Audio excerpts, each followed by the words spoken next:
Casimiro pinatulan ng haters, hinamon, Garcia ang dahilan ng pagriretiro. Ito nga't pag-usapan natin. Pero bago ang lahat, pakisubscribe po ng channel ko. Huwag niyo na rin kalimutan i-click ang notification bell para lagi kayong una sa balita. Laban ang aasahan, balita sa mga pambato na isasalang, pasabog na video, lahat yan nandito. Nino Cruz TV ang iyong paborito. Pag-usapan nga po natin mga kaboxing, sa binalita kahapon ni King Ryan Garcia na opisyal na siyang magre-retiro sa pagbaboxing sa edad na 25 at kailanman hindi pa nito nakatikim na maging world champion. Sabay banat naman sa kanya ng tatay ni Devin Haney na si Bill Haney. Ayon sa kanya, inunahan na daw di umano ni Garcia ang pagre-retiro dahil alam daw nito na sa loob ng 48 hours ay papatawa na ito ng suspension ng 2 taon dahil sa nagpositibo nito sa laban nila ni Devin Haney. Ayon naman kay Garcia, kaya daw siya magre-retiro ay dahil sobrang korupsyon na sa boxing. Kaya mag-artista na lang daw siya or kakanta.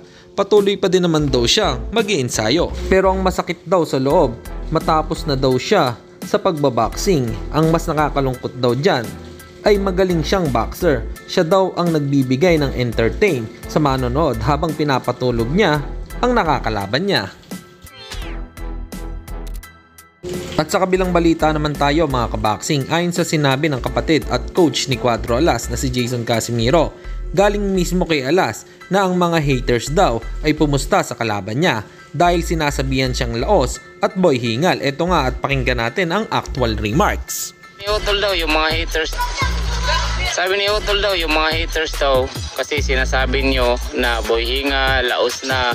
Pumusta daw kayo sa kalaban, sa paparating, kahit sinong kalaban, pustahan nyo po. Pustahan daw ninyo.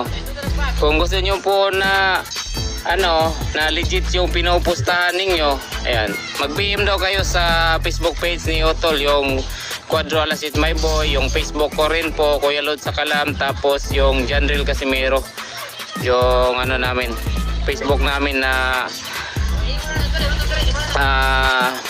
profile namin, Facebook sa main account.